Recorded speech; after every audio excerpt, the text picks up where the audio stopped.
since the American Indian hasn't been able to hear his voice heard or have his voice heard anywhere in the history of the United States, I felt that it was a marvelous opportunity for an Indian to be able to voice his opinion to 85 million people. But I don't think that people generally realize what the motion picture industry has done to the American Indian. I don't think that people generally realize what the motion picture industry has done to the American Indian. What the motion picture industry has done to the American Indian.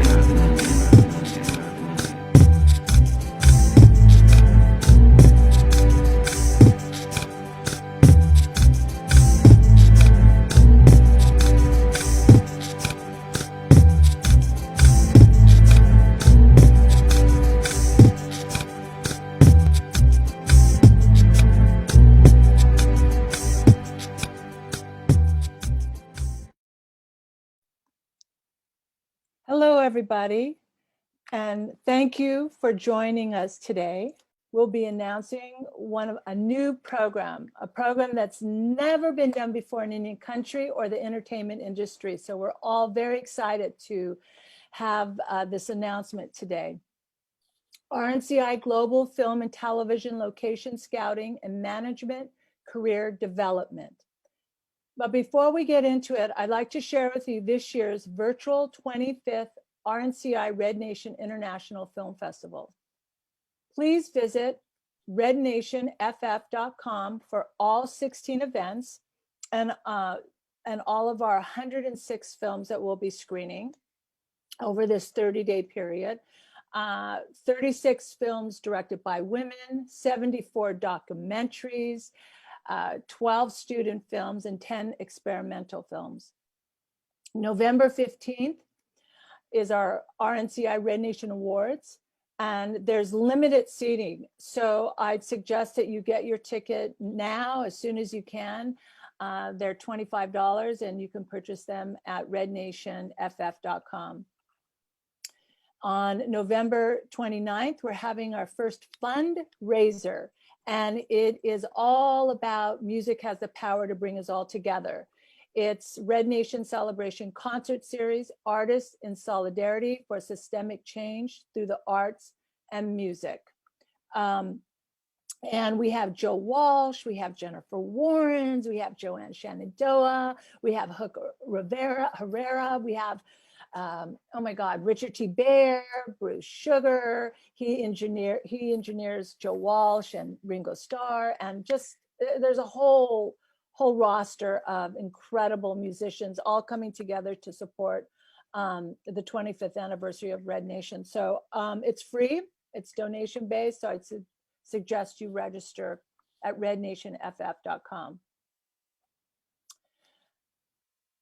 Also, all these programs, you can continue with our year-round programming by donating. And our 25th Red Nation Celebration Institute is creating systemic change through the arts and media, the first and largest global Native women-led enterprise founded in 1995 in Santa Fe, New Mexico during Indian Market. Red Nation Celebration Institute is the longest standing American Indian and Indigenous media, educational, arts, and cultural federally recognized nonprofit organization amplifying Native voices based in Los Angeles and in Santa Fe, New Mexico.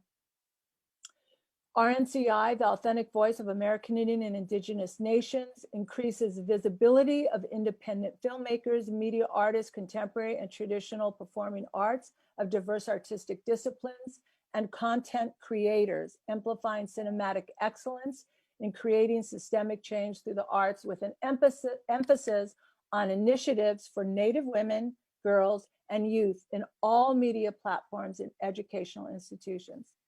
RNCI is dedicated to changing the narrative about Native peoples on a global scale.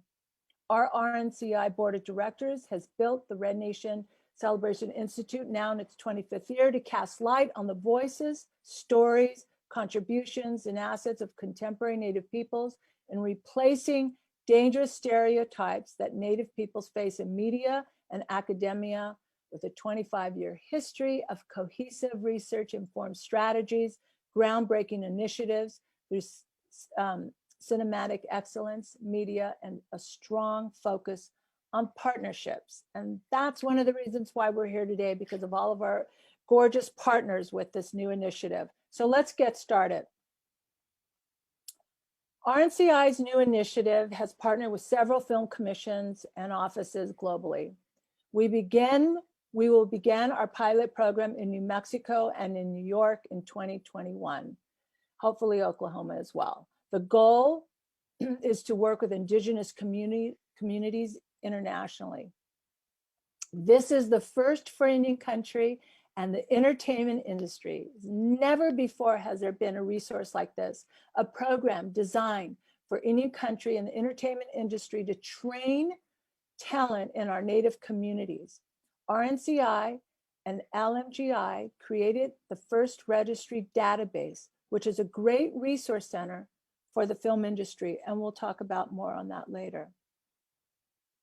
There are a lot more great careers in film than actor, director, and producer and writer.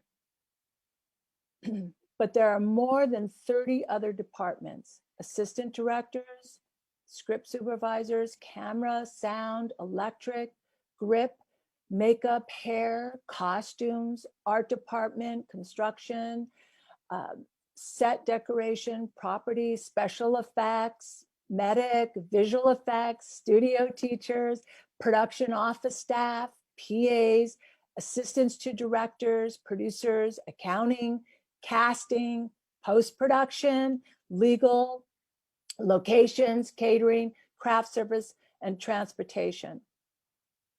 There's a lot of hiring that needs to be done. That's for sure. So I'd like to introduce our partners to you.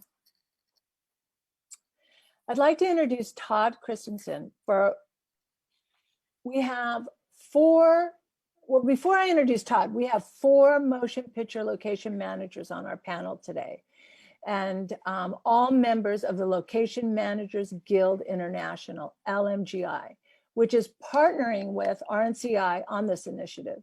And we are all are members of the Hollywood Teamsters Local 399. I'd like to introduce Todd Christensen. I've known Todd. I say 12, he says 13. So we're always going to go on that, Todd. This is like the deal between us. So Todd started working in locations in 1995 and is a founding member of the LMGI. Todd is a member of the Academy of Motion Picture Arts and Sciences and award-winning for Moneyball and Sertico. Sicario. Okay, that's it's on me, and that's another forever. But all I know, it's Benicio del Toro, so that's all that needs to be said. So welcome, Todd. Thanks, Janelle. It's great to be part of this. I wanted to get involved with the Pueblos and our native cultures for a long time, and I've filmed on a lot of their lands and know how to do that. And so I'm overjoyed about being part of this. Thank you. Okay, here we go with my pronouncing, but I adore this man, and he's so wonderful. I'd like to introduce Mike Fantasia.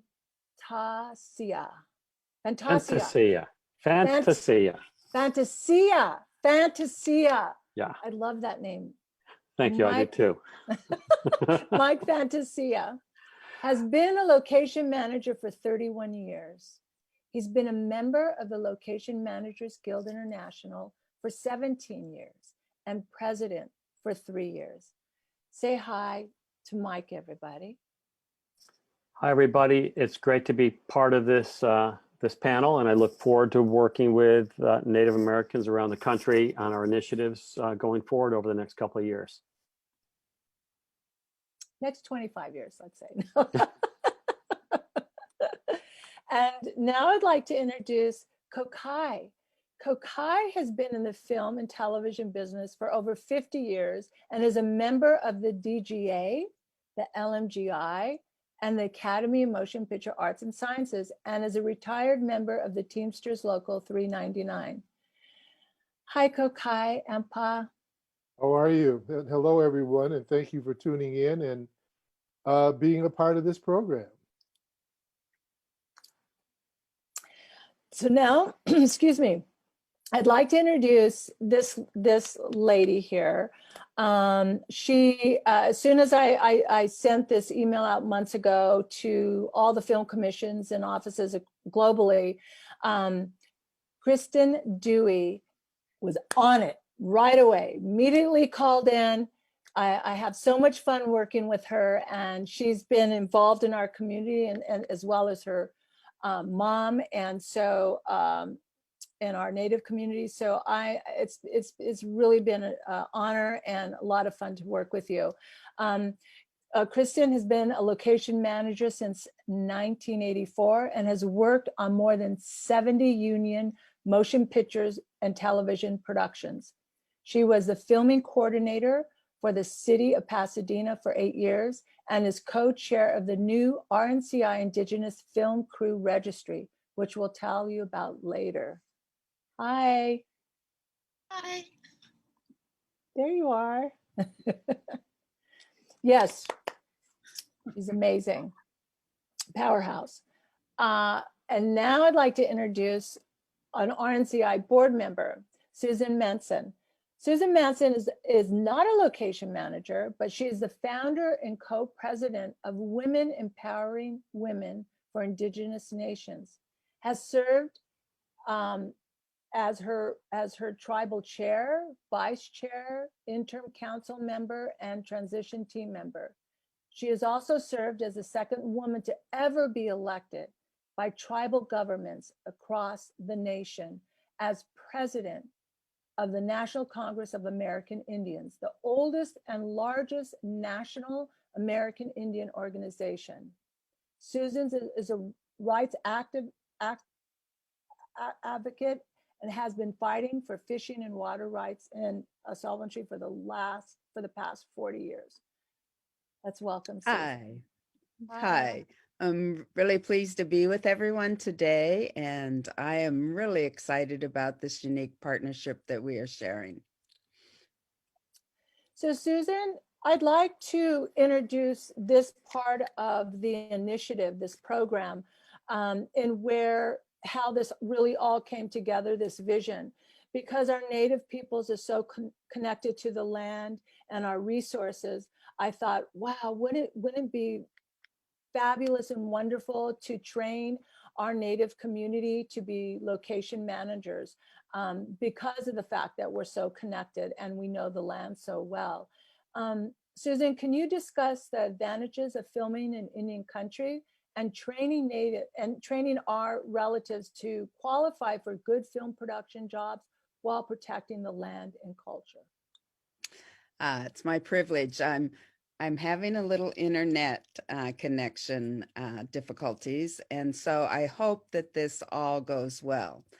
I want to come from the perspective about how we as Native people are great stewards of our land and have been since the beginning of time, and that there's a unique spiritual connection that we have with Mother Earth and all things that fly, swim, crawl, or walk on this earth, but also for our water and the things that grow on Mother Earth. And so I know that all of you have had the same teachings as you have grown up as I have.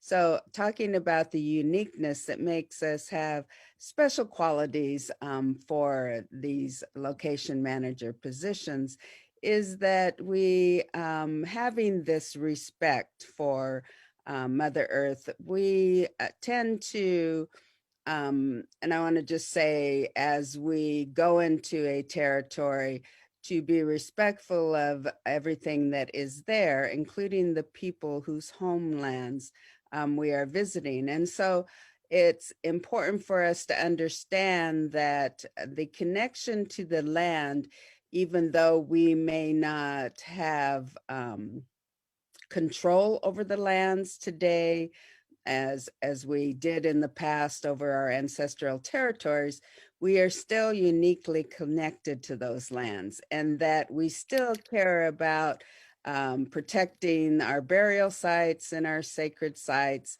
And we still care about making sure that the resources in our homelands are protected and provided for future generations. So it's important for us to acknowledge that, because as we go into someone else's home, we want to be sure that we're getting in touch with the spiritual people from those places and for their tribal governmental as we approach the area, because, and that's uniquely who we are as a people, and having respect for each other and the land that we live on.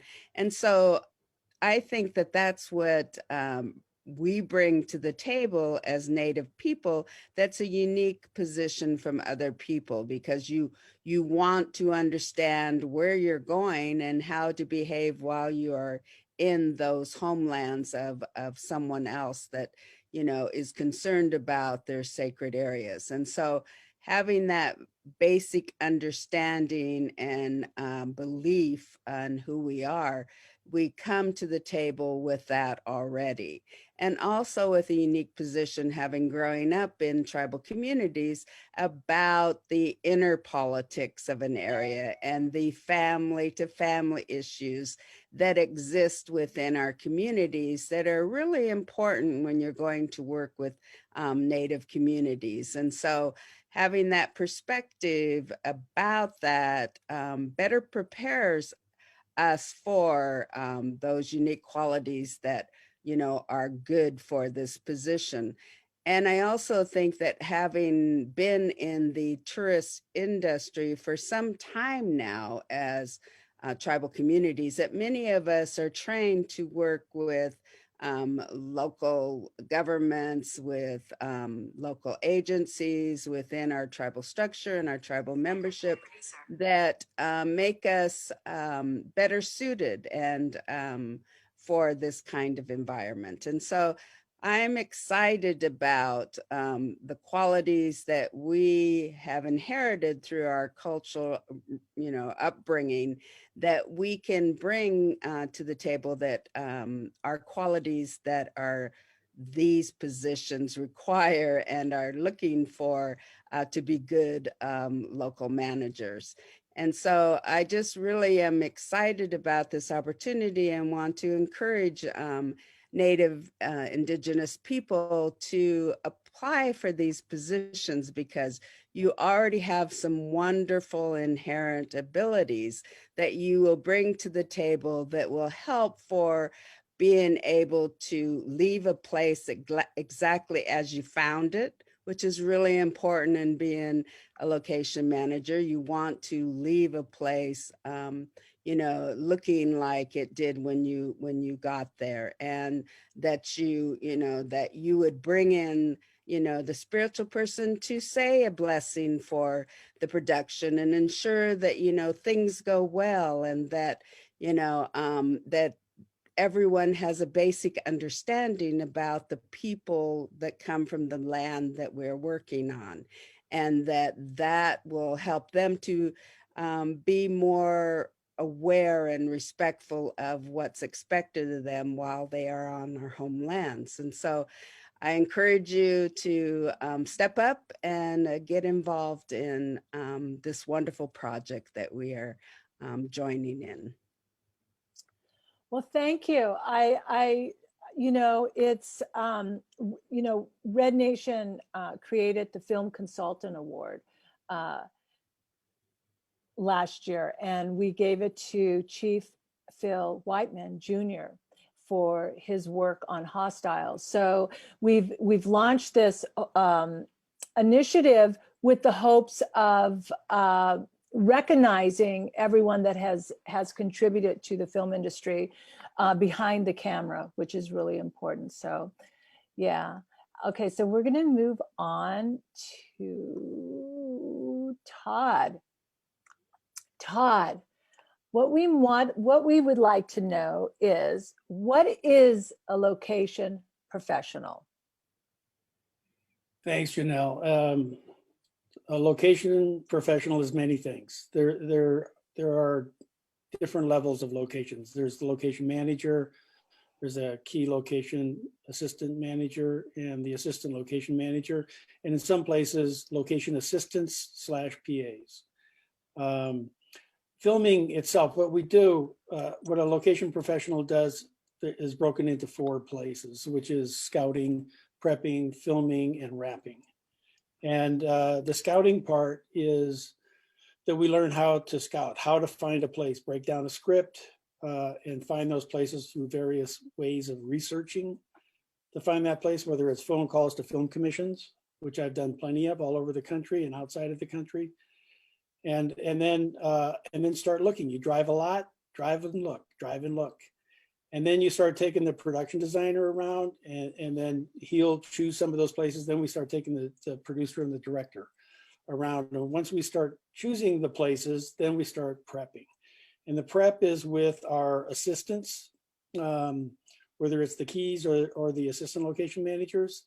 And that has to do with, the prepping has to do with parking. Where is everybody going to park? Crew, base camp, where's catering, what trucks can park on the street. And then you start dealing with security, permitting, contracts. Do you close the road down? Do you get intermittent traffic control, which we call ITC? And you do all of these things to ready yourself, the permits, the contracts, and then you start bringing the departments in. All the departments that need to come in, set dressing, construction possibly, any others from the art department, to do whatever they need to make that location look like it is in the script. And once all of that is done, then you start filming. And with the filming starting, you get ready. The morning start at 3:30, 4 o'clock in the morning, whatever it is to make it run smoothly. And when the filming starts, the location manager is there part of the time, unless he's getting ready for other locations.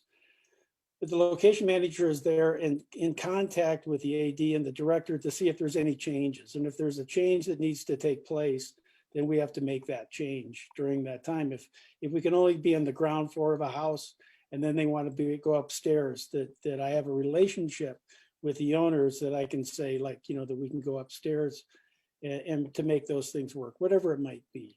And so that whole part of the filming takes place.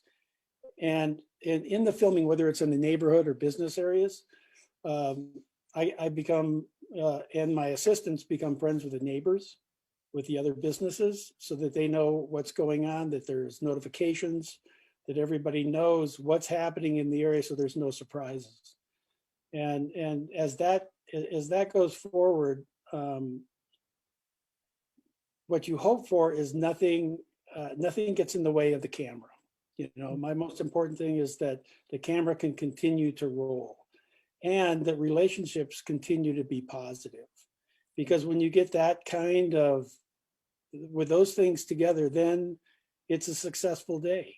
I've filmed I've done over 30 movies, hundreds upon hundreds of locations, and I can go back to every location and they'd be happy to see me. And that's because I took care of the locations. The locations are how I make my living.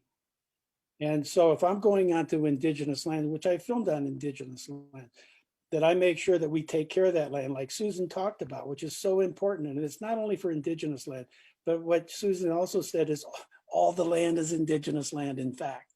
So we want to take care of it. And once the filming is started, then the logistics, we have maps and signs to all the different places. Then we move to the next location and the same process happens. While we're moving to the other location, we start wrapping the location that we were at. And the wrap might take we might wait a day or two to make sure that we don't have to go back there. And then art department goes in, takes their stuff out.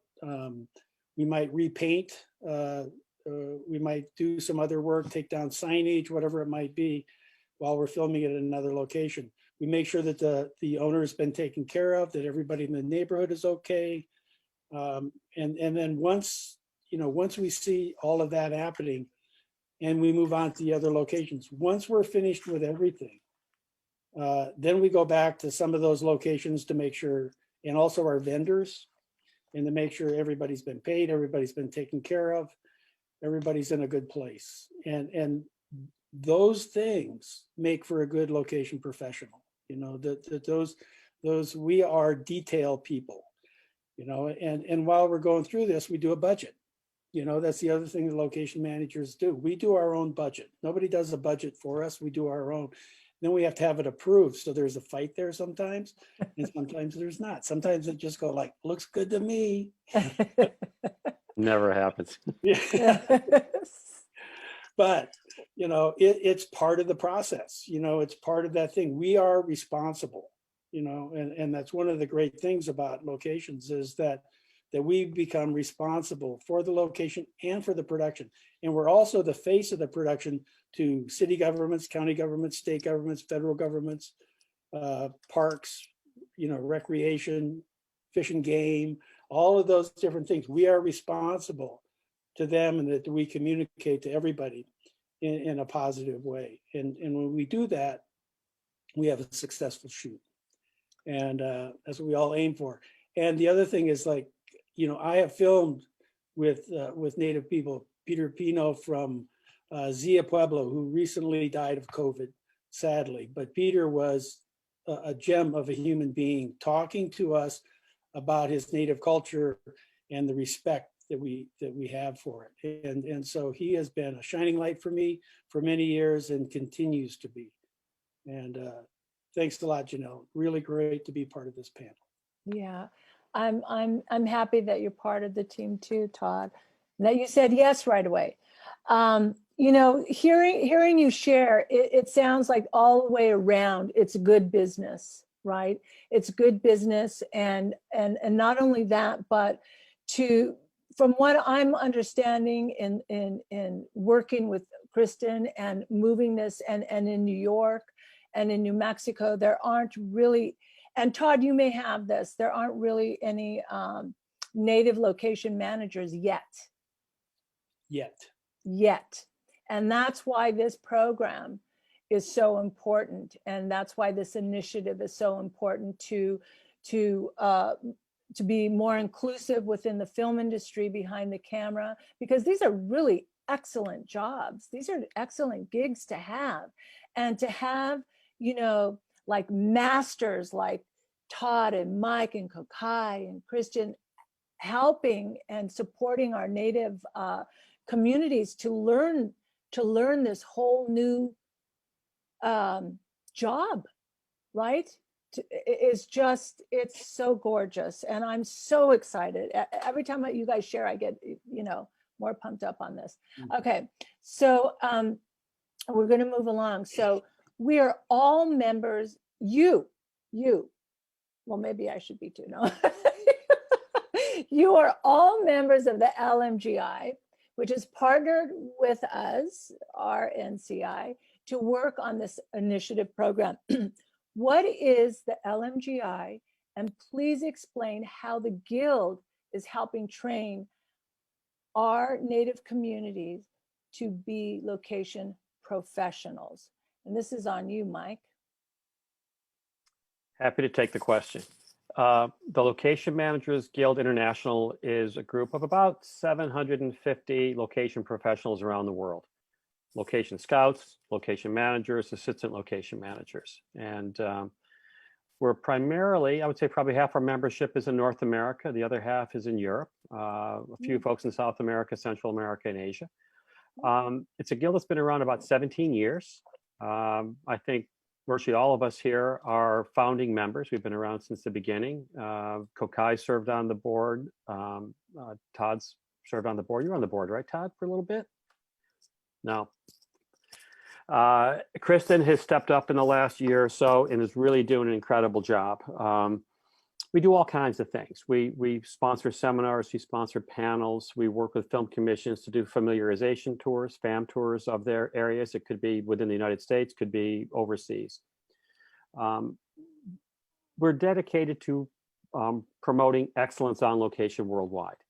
We want people who are location professionals to have a high set of standards, high ethical values, treat people the right way.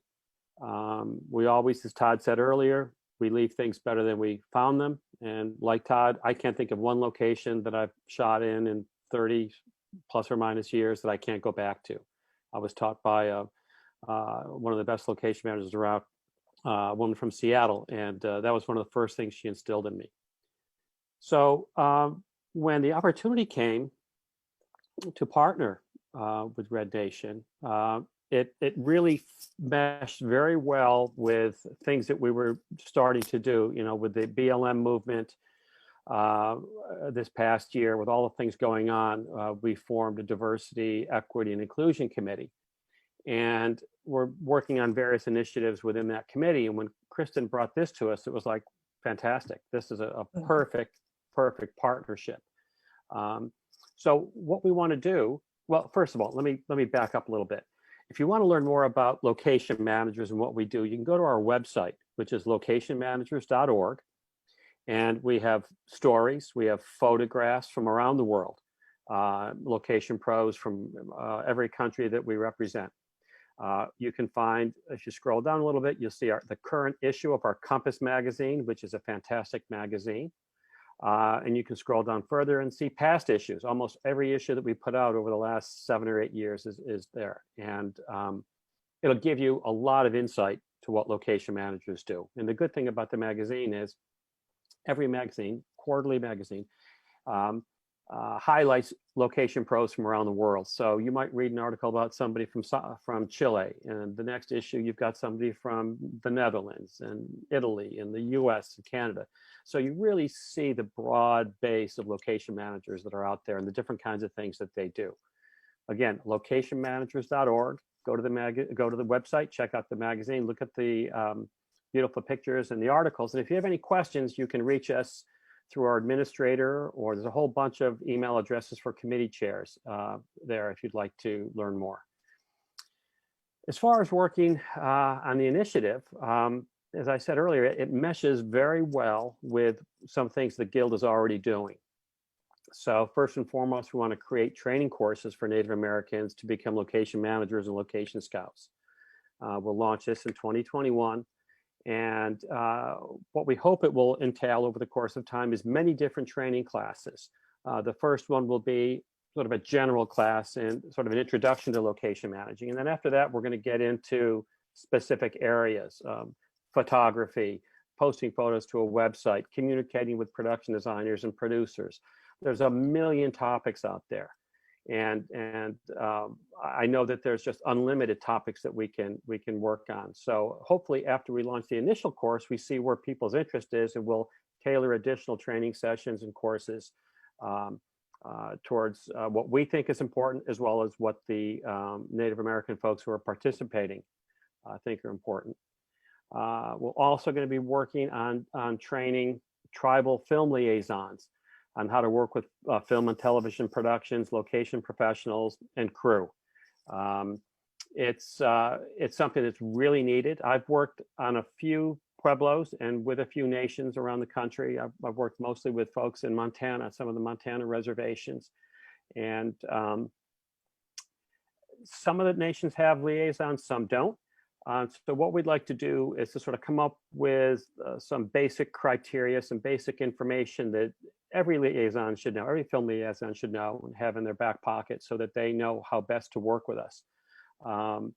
And I think this also can flow from some of the educational programs we're already putting together. And I think we'll be able to launch this very easily in 2021.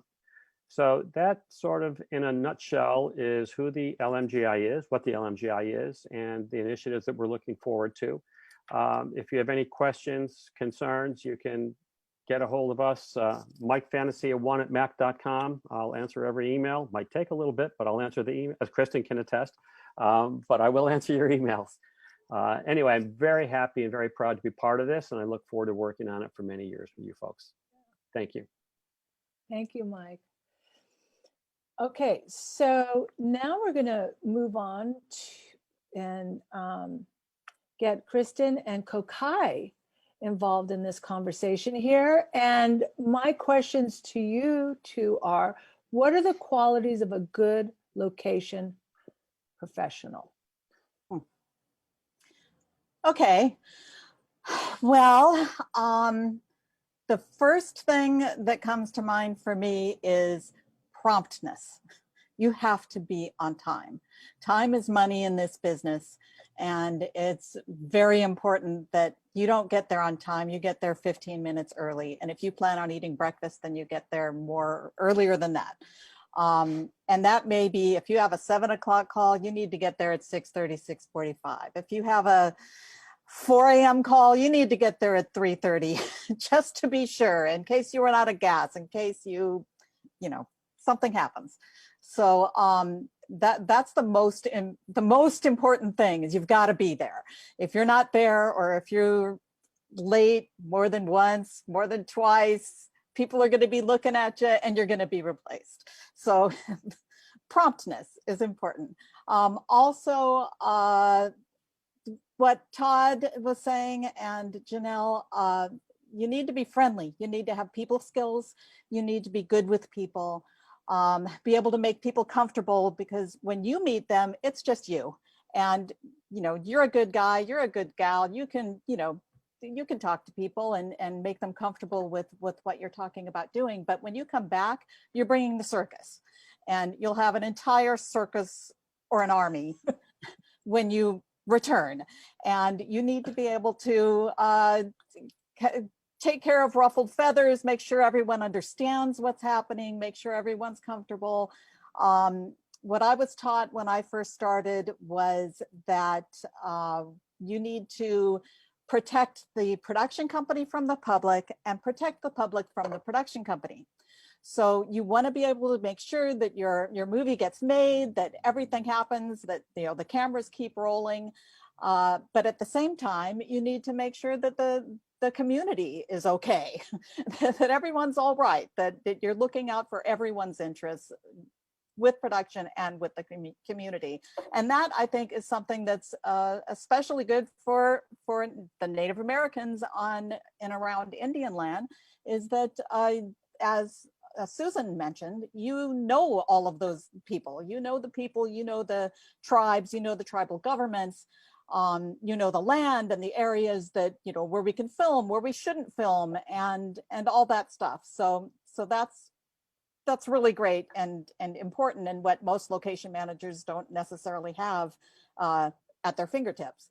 And then aside from that, I would say just good organizational skills. You're responsible for a lot of things. You have a lot of balls in the air, and you need to be organized and take a lot of notes, just lots of notes.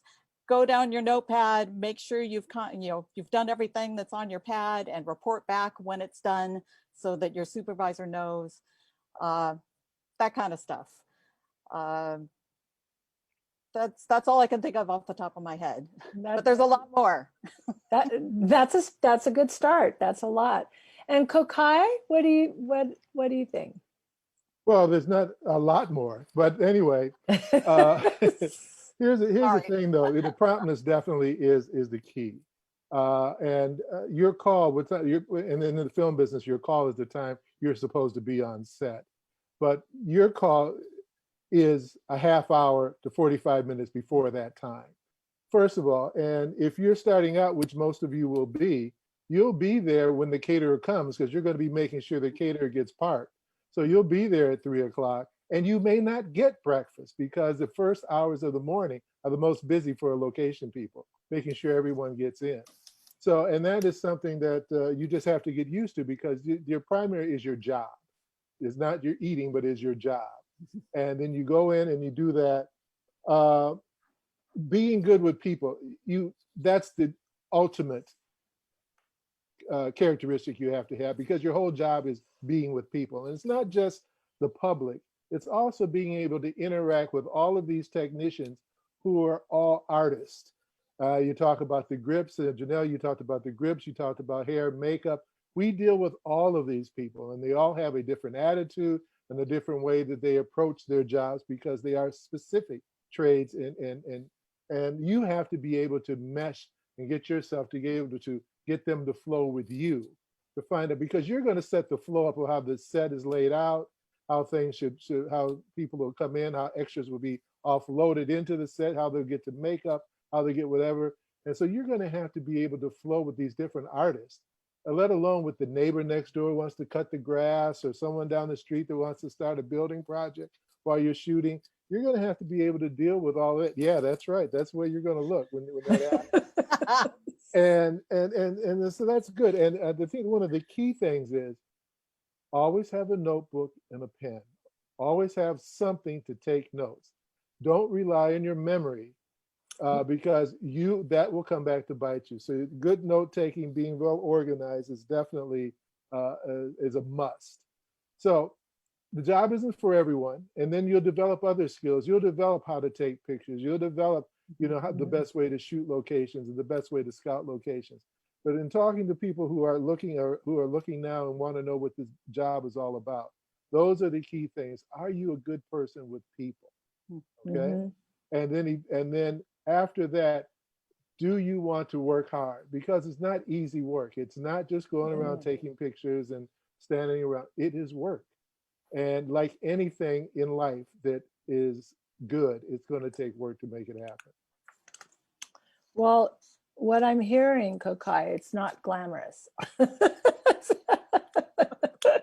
Much of the work behind the scenes isn't glamorous. Exactly. So just FYI for you ladies out there who might want to get involved. Okay, so we're gonna move on to Mike and Todd, and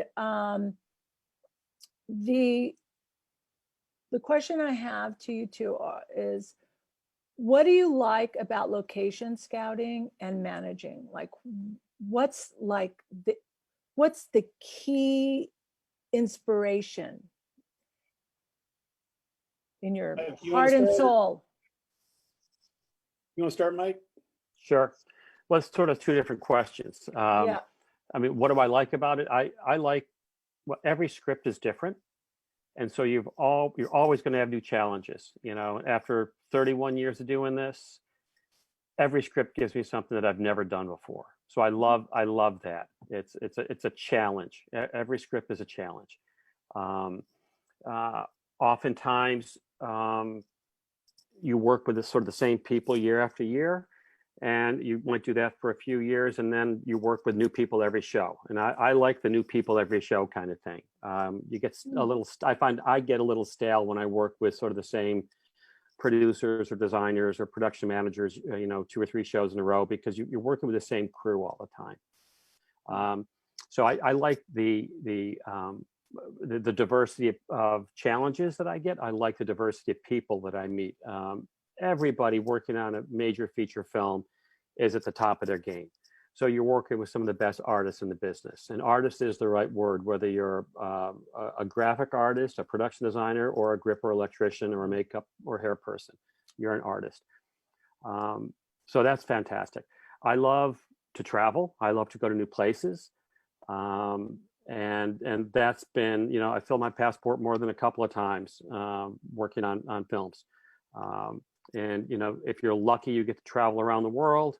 And if you're lucky, you get to stay in the United States at the same time. It's every show's different. New opportunities for locations, whether it's on the Zia Pueblo in New Mexico, or you're on top of a skyscraper in Manhattan, underneath a pyramid, an Aztec Inca pyramid in Mexico or Guatemala. I mean, everybody here can attest. We go to places that most people never get a chance to see.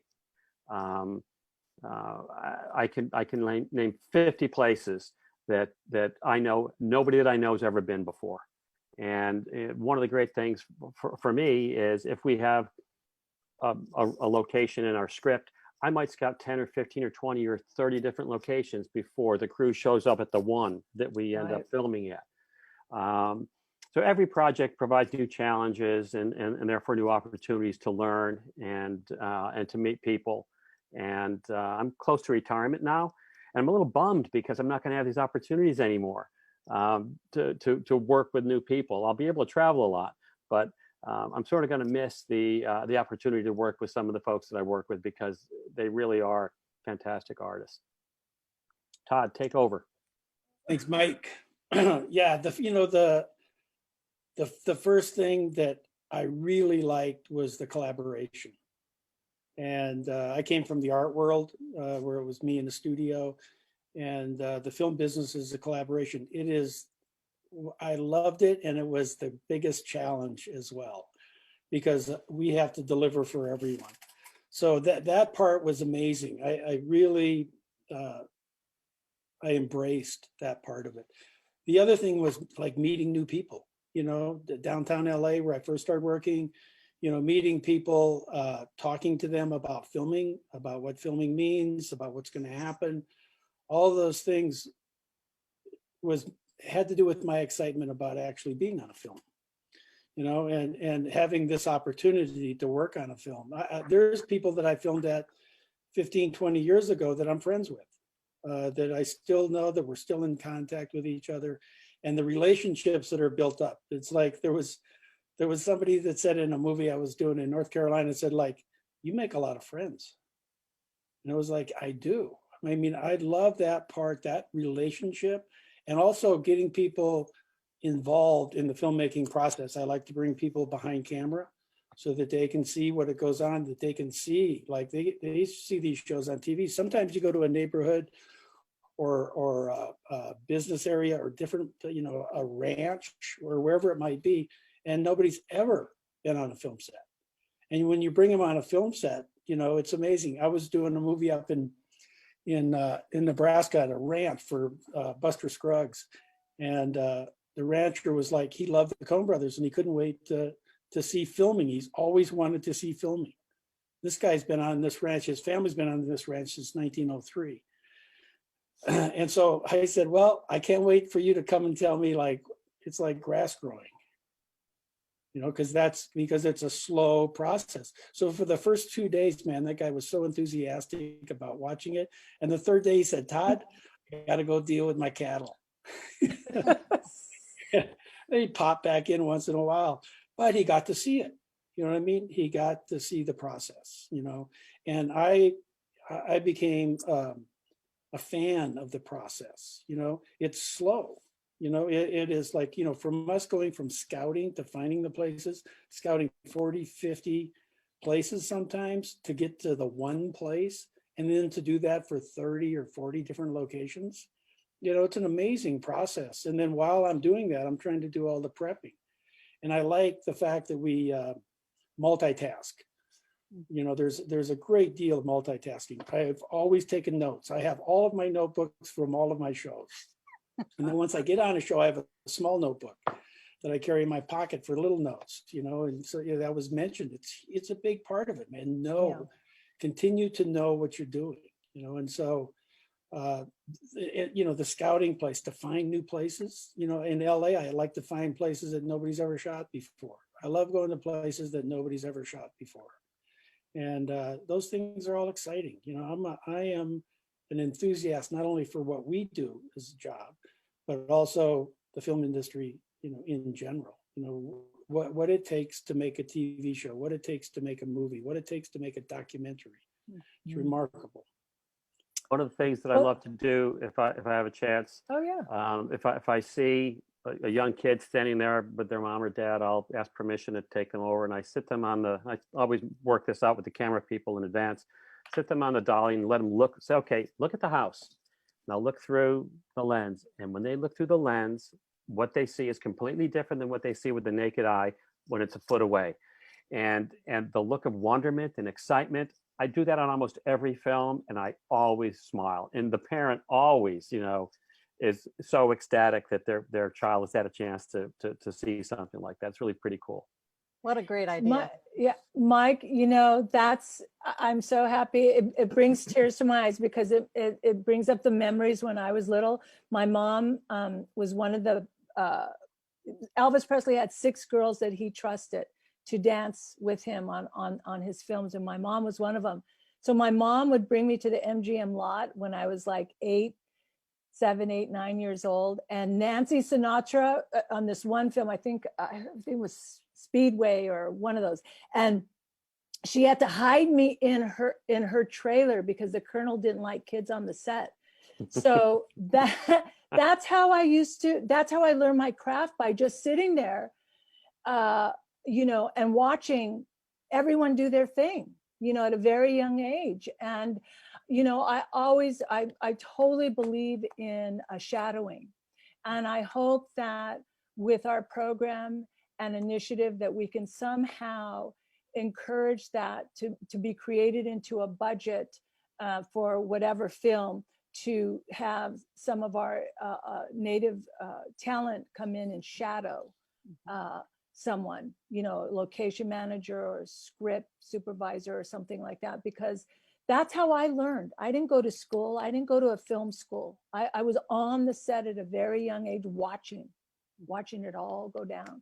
So I really want to somehow make that happen if we can. If I could say something really quickly. Here's the notebook.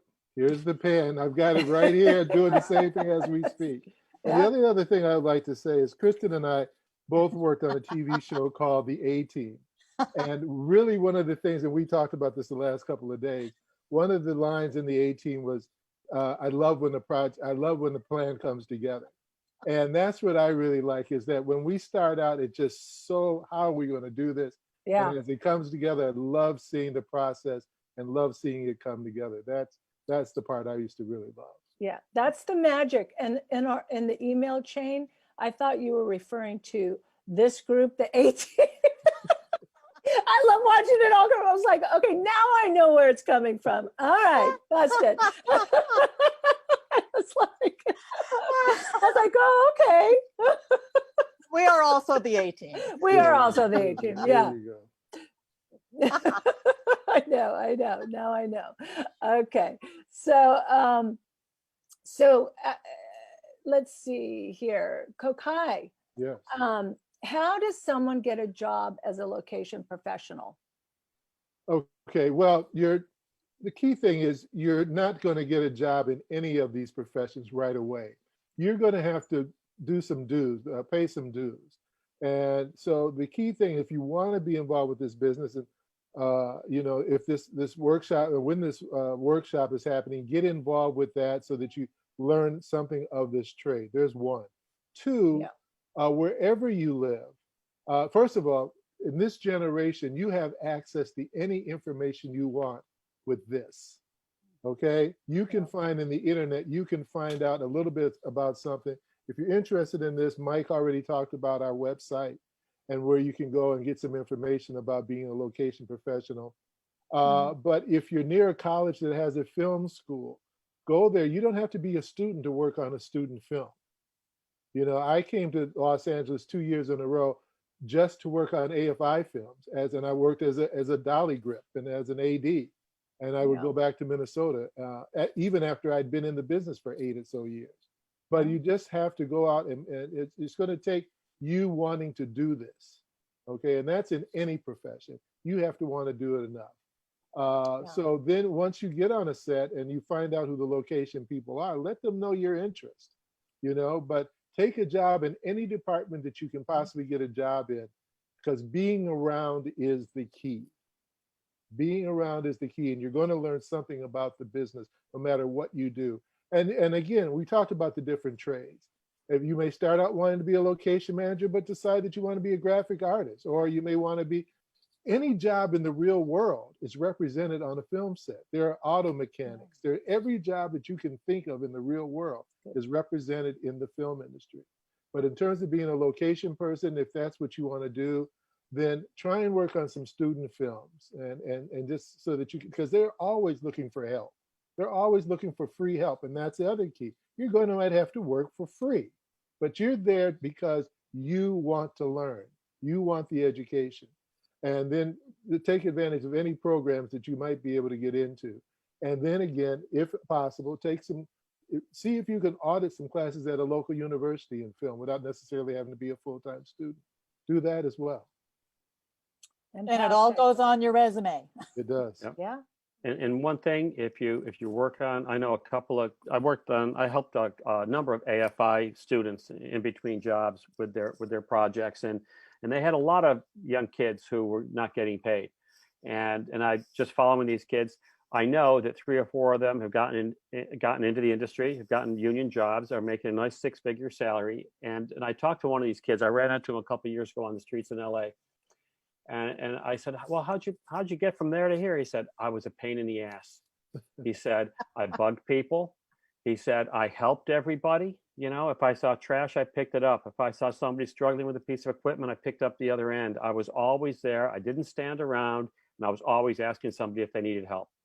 And he said, that's why I'm a union member and making a nice salary now. It's because they were persistent. Yeah, that's the whole key. That's the whole key, is being persistent. I believe that that's why Red Nation has been here for 25 years, is because we're very, very persistent and we stay on it. That's the key. Absolutely. Persistence and really wanting to do it. Like it has to be in your soul to do it, spirit. And a good sense of humor. Yes. Yeah. So we're going to wrap this up. This has been an extraordinary hour, and I really appreciate all of you. And we're going to talk a little bit with Kristen about our Red Nation is we've developed a RNCI Indigenous Film Crew Registry. This is the first of its kind, and go ahead, Kristen. You share on it. Okay. Well, my stepmother in the 80s was, she worked at NBC, and she was on the board of an organization called the American Indian Registry for the Performing Arts. And that was a very important organization wherein Native Americans with training in acting were able to be put before the major studios to get jobs acting as Native Americans in movies about Native Americans, which hadn't really been happening that much before that point. And so Janelle and I were thinking that we could do a similar thing for the film crew. For film crews. And the studios do want to diversify and be more inclusive in their hiring. And it would be good to have a registry, a database for Native Americans who have training or experience in the film industry. And so we're setting this up. We hope that it will be successful in getting jobs for people in Indian country and outside of Indian country. And so that's what it is. We have an email address. You can email us if you're interested. It's ifcregistry@rednation.com. You can sign up or get more information there. And meanwhile, can continue taking those courses, any kind of training you can do, and that can all go onto your resume at the registry. And then people like Mike and Todd and Kakai and myself, when we're going to be filming, especially in Indian country, one of the first things we can do is look at that registry and see who our local hires are going to be. And it's also important for the studios. They like to hear that too, because local hires are less expensive than bringing crews in from Los Angeles or New York or out of town. So that's what we're doing. And I hope that you all sign up. I do too, and I think it's a wonderful start. So this is a question to everyone on this panel, except Susan and I, because we're not location managers. But what is the best or funniest or special or extraordinary one memory from each location manager on this panel? I'll start out if I may. Okay. Yes. I thought about this long and hard, and you know, there's just so many. Yeah. But one of the most special occasions on location, I worked on a movie called The River Wild, and they shot a good chunk of the river work in Montana, outside of Libby, Montana, where I have a house. And we filmed the Kootenai Falls is the holiest of holy places for the Kootenai Salish Nation. And we before I came on, Jim Tadovic, who some of you folks know, was a location manager, and he did great work working with the Kootenai to get permission to film there. But it was a very, very, it's a very sacred site. It's like going to the Vatican for a Catholic. It's really, it's where they go for their vision quests and where young boys become men. And it's a special place. It's about a mile of class 4 and 5 rapids. And it's just fantastic. And we shot on the river for probably 50 or 60 days. Remember one day, end of the day,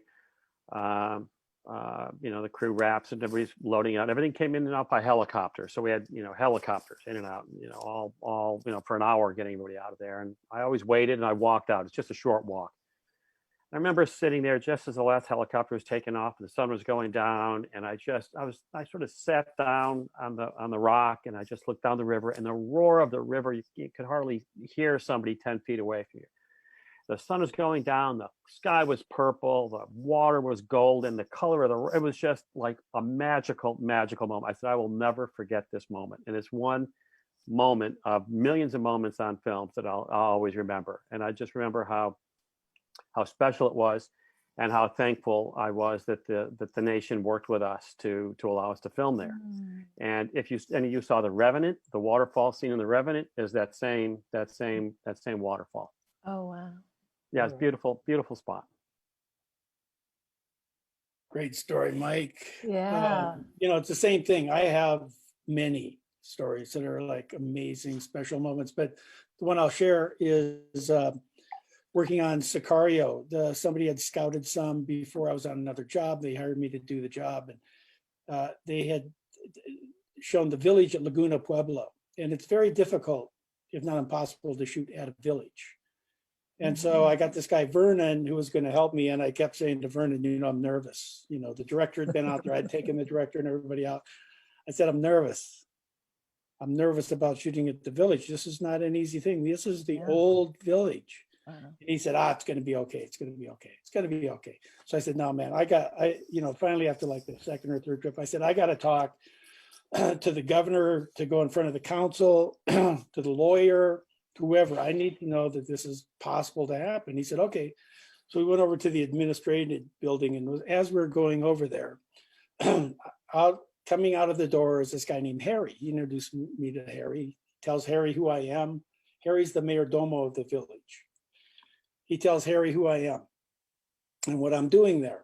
And Harry looked at me and he said, Todd, you look like economic development to me. And we had the best time filming there, prepping. I hired everybody from the Pueblo, all the security. Vernon was my assistant. Some other guys jumped in. I talked to all the neighbors there. We were welcomed. It was just like, it was one of those experiences when I heard after that with Harry, I went back to the office and I told Denny Villeneuve and the producers, I said, we can do it. We can do it. And they said, we thought we could always do it. Oh, we can do it. We all hugged each other, you know, it was amazing. And it was like one of the great experiences, you know, that I had filming and dealing with, you know, our indigenous people in a very favorable, positive way. It was great. You know what, with me, it's, there's like everyone says, there's so many moments, but with me, it's sort of every time you start a new show, you go on the set for the first time and you run into people that you've worked with before that you haven't seen in 10 or 20 or 30 years, that you've had such a bond with on that show that you worked with them so hard on for so long, and then it was gone and you moved on to your next show. But every single show that I go on, you find one or two or maybe three people that you know that you've shared such a big story with. And that's my favorite part, is just running back into, because we're really all a big family, truly. And just making those family connections on every new show that you do, you run into those old friends, and that's my favorite part. So my story, I might get run out of this group for telling this story, but we all love it when we know we have a location. I mean that we've got it, as Todd said, you know we've got it. I did a film called Evolution, and we shot in Arizona, a Navajo land in the nation. And I had an assistant. My assistant was a Navajo woman, and we had a second unit shot where we needed to bring a second unit out and base that for some running shots. And of course, you know, in our dealing with everyone, of course we had the permission, but we also were told that if you are on an individual's land, you've got to make an individual deal, which we normally do anyway. So we decided we wanted to put where we wanted to park our trucks and put our base camp. So we came to the small house, and these are the people who control that land. And so here I come into this house, you know, and I'm not someone who normally is coming into a house like that, with my assistant, and all the little kids are sitting on the floor. There's a woman, her kids, and her father, who is the head of the family. And so we're sitting at the kitchen table, and the kids are on the floor, and they're just looking up at me like, okay, who is this guy? And I said, well, tell him that, you know, we're filming on the road, but we want to put our base camp here. And that means we would put some temporary tents and we'd park some equipment.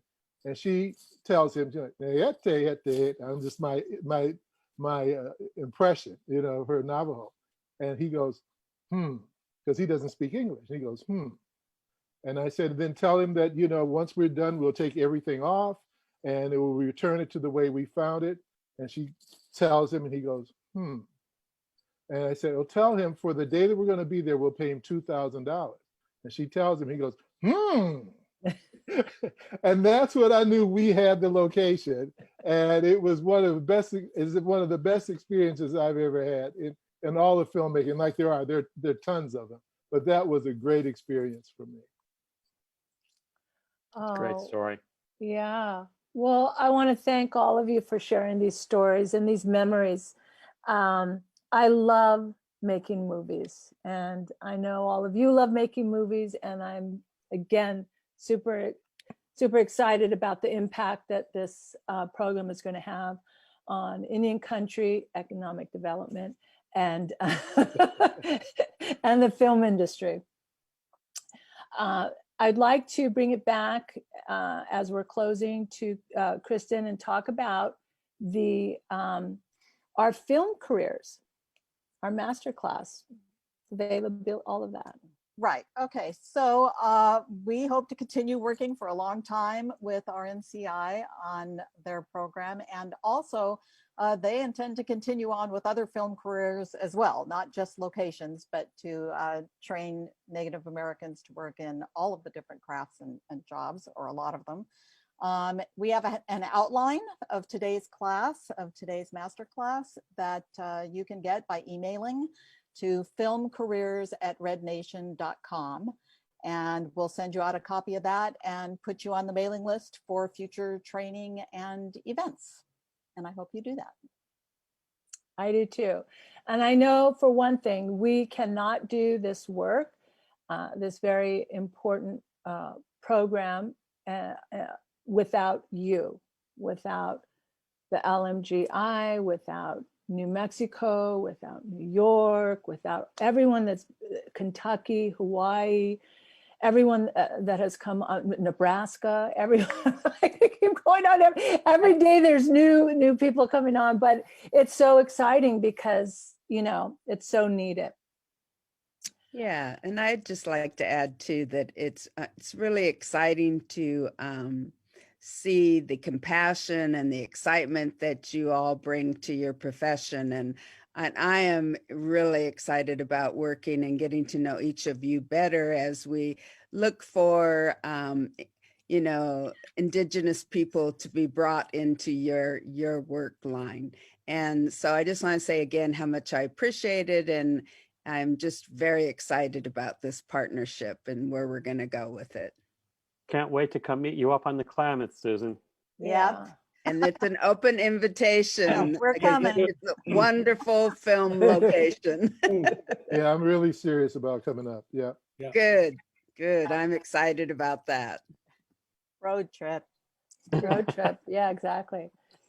So we're going to wrap this up with also, there's one other thing that we have also launched with this whole big program is that RNCI has now a California Native Film Commission, and we also have a New Mexico Native Film Commission. And there's only 2 other Native film commissions across the country, and that is the Cherokee and our Dene, our Navajo Film Commission. So now there's 4, one in California, New Mexico, Cherokee Nation, and our Dene Nation. And I hope it continues to grow and have, and all work together to be inclusive. Partnership is important. Fantastic. Yeah. I would like to thank all of you for this hour and lending your generous time and support. And I can't wait to, after the film festival, that we all start working on this program and setting up the next steps and the training and all of that good stuff.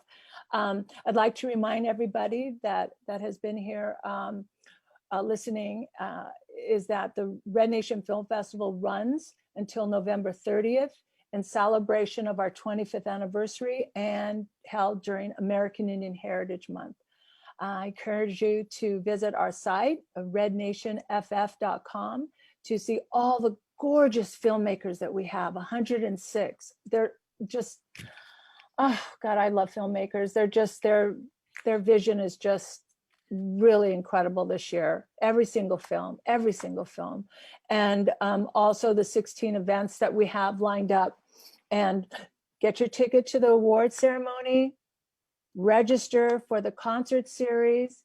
We'll see you at the movies, all on this magic online virtual deal that we're all in.